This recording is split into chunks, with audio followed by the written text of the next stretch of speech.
대회를 시작하기에 앞서 주 UA 한국문화원 남찬우 원장님의 인사 말씀이 있겠습니다. 안녕하십니까. UA 문화원장 남찬우입니다. 2021년 한국 UA 한국어 말하기 대회에 참여해 주신 모든 분들께 축하와 환영의 말씀을 드립니다.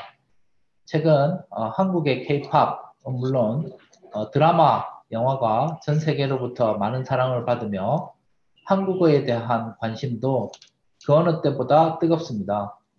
한국어를 이해하고 학습하면 한국의 문화를 깊이 있게 알 수 있으며 여러분들이 즐기는 음식, 드라마, 영화도 더욱 재미있게 듣고 볼 수가 있습니다. 왜냐하면 언어는 한 나라와 사회의 핵심적인 가치이며 결정체이기 때문입니다. 그래서 언어를 학습하는 것은 어려운 일이기도 하고 지속적인 관심과 꾸준한 연습이 필요한 것이기도 합니다. 주아랍에미리트 한국문화원은 여러분들이 한국 문화를 즐기고 경험할 수 있게 지원할 뿐만 아니라 더 깊은 이해를 위해 한국어 학습 기회도 꾸준하게 제공하고 있습니다. 코로나19에도 불구하고 많은 분들이 온라인 학습을 함께 해왔습니다. 그 결실이 이번 말하기 대회를 통해 유감없이 발휘되길 기대하겠습니다. 한국문화원은 다음 학기부터 직접 만나서 수업을 하기 위해 준비하고 있습니다. 공부하시는 과정에서 어려운 점이 있으면 언제든지 좋은 충고와 의견을 주시기 바랍니다. 충분히 수용해서 더 한국어 학습에 정진하실 수 있도록 노력하겠습니다. 끝으로 이 자리를 빛내주신 심사위원분들과 세종학당 교원 관계자 여러분께 깊은 감사의 말씀을 드립니다. UA 한국어 말하기 대회가 한국과 UA 양국 간 우호 협력의 상징으로 나날이 발전해 나가길 기원합니다. 감사합니다.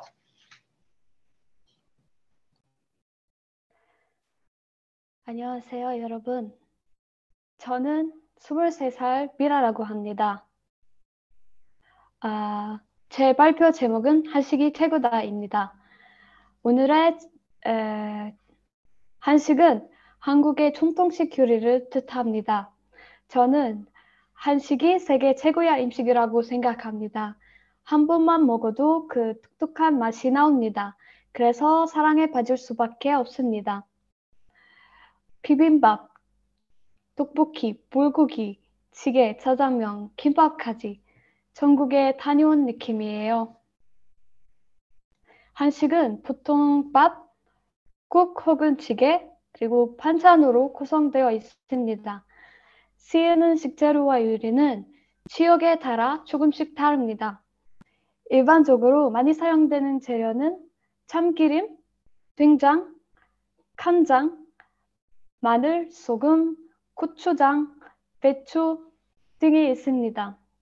그 외에도 산나물에서 잎사귀까지 다양한 야채들과 해초와 해파리를 포함한 바다의 모든 곳, 다양한 종류의 고기와 가금류가 사용되어집니다. 그러나 그 중에 가장 중요한 요리를 뽑는다면 바로 김치입니다. 김치는 거의 모든 식사에 제공되거나 식재료로 쓰여지기 때문입니다. 한식은 소세계에 걸쳐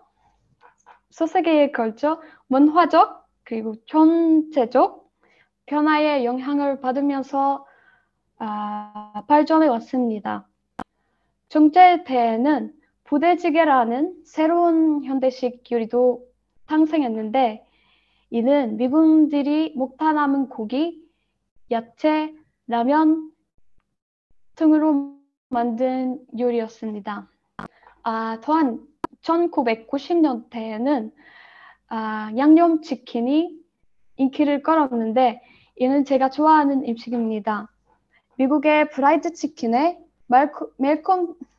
매콤달콤한 양념을 버무려 만든 요리입니다. 눈에 확 띄는 것은 한국의 맛있는 길거리 음식입니다. 길거리 음식은 대도시에서 작은 시골 마을에 일기까지 쉽게 찾아볼 수 있습니다. 아직은 한국에서 가본 적 없지만 다양한 음식과 저렴한 가격 그리고 무엇보다도 맛있다는 말이 들었습니다. 저는 여기 UAE에서 몇 가지를 먹어봤는데 언젠가 한국에서 먹어보는 게 제 꿈입니다. 한국은 길거리 음식이 전국이고 길거리 음식은 한국의 대중 문화의 일부로 간주됩니다. 김치는 한국의 정통 음식입니다. 한국에 김치를 사용해 만드는 음식이 많습니다. 그 중에서 가장 좋아하는 음식은 김치찌개입니다. 김치찌개를 만드는 요리법은 여러 가지 있지만 가장 대중적인 방법은 고기와 김치 그리고 두부를 사용해 만드는 것입니다. 사실 김치찌개에는 오래된 김치일수록 깊은 맛이 더 해주기 때문에 더 좋습니다. 김치찌개는 한국에서 가장 인기 있는 찌개 중 하나이며 많은 한식 식당에서 찾을 수 있습니다. 따끈하게 데워서 먹으며 담이 출출 흐릅니다. 지금까지 들어줘서 감사합니다.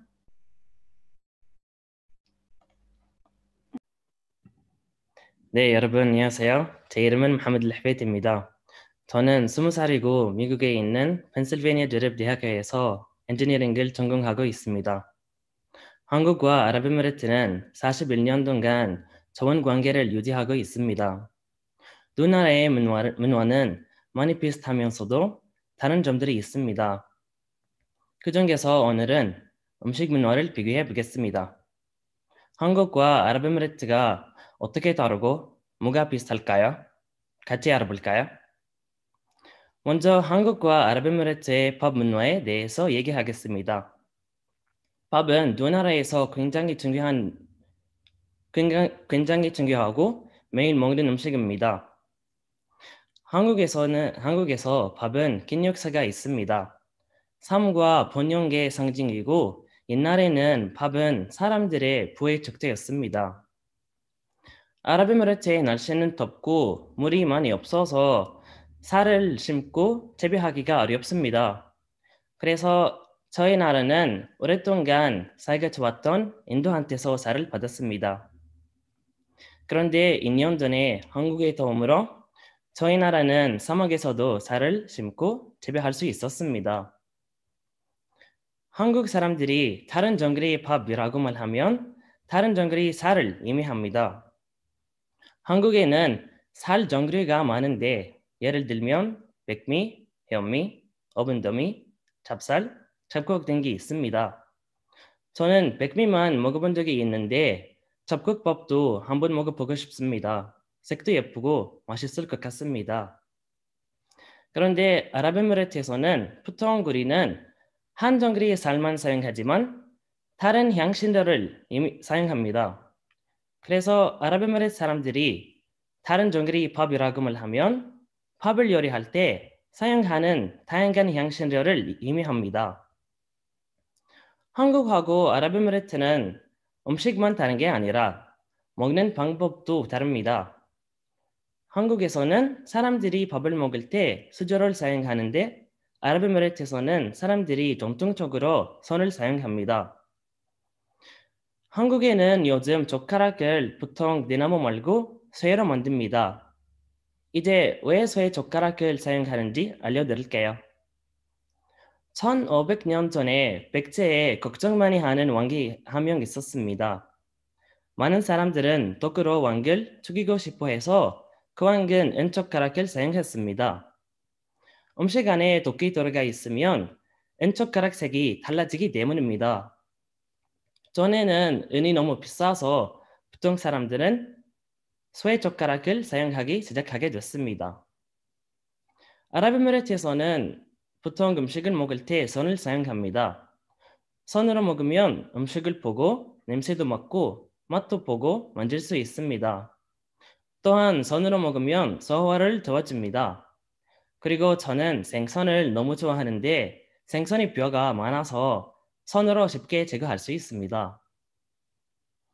두 문화에서 음식과 가족은 굉장히 중요한 요소입니다.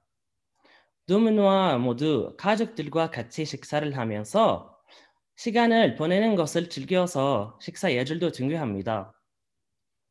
한국 문화와 비슷한 아랍에미리트 문화에서도 가장 나이가 많은 분이 먹기 시작한 다음에 나머지 가족들도 식사를 할 수 있습니다.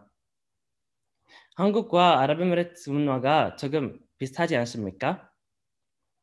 결론적으로 한국 음식 문화와 아랍에미리트 음식 문화가 다른 점이 있고 비슷한 점이 있습니다.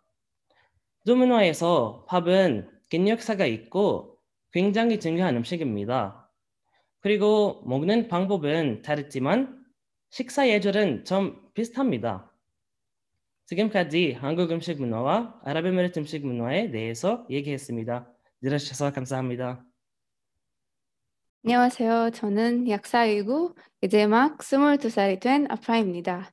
저는 엄마를 통해서 한국 문화를 접하게 되었습니다. 제가 어렸을 때 엄마가 한국 드라마를 보시고 나면 한국 음식을 따라서 요리하시고는 하셨습니다. 제가 처음 본 드라마가 대장금이었는데요. 그녀가 요리하는 방식과 음식의 아름다움, 게다가 드라마에서 보여주던 알록달록한 한복의 미에 정말 반해버렸습니다. 그래서 오늘 제가 여러분들과 함께 한국의 전통 음식, 의복, 가옥에 대해 제가 배운 내용을 안내해 드릴까 합니다. 예로부터 한국인들은 음식이 약으로서 기능한다고 믿어왔습니다. 음식은 최고의 약이다라는 경언에 따라 그들은 어떤 음식을 어떤 날에 먹는지에 따라 질병을 얻을 수도 건강해질 수도 있다고 믿었습니다. 먼저 전통 음식인 비빔밥을 보면 비빔밥을 다른 재료들과 섞은 후 나오는 한국의 쌀 요리입니다. 그것은 조선시대에 먹던 골등반에서 요래되었습니다. 골등반은 음력새 전날에 먹곤 했는데요.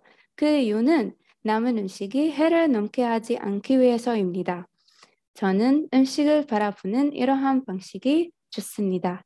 그리고 전통 음식 얘기가 나오니 제가 가장 좋아하는 음식인 불고기가 떠오릅니다. 이 요리의 기원은 고구려 시대에 구워 먹었던 맥적이라 불리는 고기 산적 제조의 발전으로 거슬러 올라갑니다. 시간이 지남에 따라 맥적은 수고기를 단물에 담구어 양념을 하는 요리인 썰야맥적이 되었습니다. 썰야맥적은 조선시대에 이르러 궁중음식은 너비아니로 발전했습니다. 너비아니는 현재의 불고기와 유사하지만 구워 먹을 수 있도록 두툼하게 만들었다는 점이 다릅니다. 한국의 떡은 생일 파티, 결혼 비료연, 제사 그리고 전통 명절 등 특별한 날의 다양한 모습으로 등장합니다. 한국은 장수, 벽사진경 등 날의 성격에 맞는 전통 떡을 먹습니다. 예를 들어 백설기는 장수를 상징하기 때문에 아기의 첫 번째 생일은 돌잔치에 차려집니다. 또 다른 예시로 밭시로떡이 있습니다. 밭시로떡은 사업을 시작하거나 이사할 때 많이들 선물 받거나 먹습니다. 이유는 밭의 빨간색이 악을 물리치는 것을 돕는다고 믿기 때문입니다. 다음으로 한국의 전통 복식은 한복을 소개하겠습니다. 한복은 고구려 시대부터 조선 시대로 오며 여러 양식으로 변하다가 조선 시대에 이르러서 현재 모습이 전작되었습니다. 한국은 추운 겨울과 더운 여름 등 사계절이 뚜렷하여 각 계절별로 삼배, 모시 등 다양한 재료를 사용하여 옷을 만들었습니다. 겨울에는 두 겹의 문명 사이에 목과 숨을 넣고 누빈 옷을, 여름에는 통기성이 우수한 무시로 옷을 만들어 입었습니다. 한복은 한국 5천년 역사를 통해 그 기본적이며 전통적인 특징을 유지해왔고 그것의 스타일과 형태는 생활 양식, 사회적 조건, 그리고 미적 분위기에 따라 다양하게 발전해왔습니다.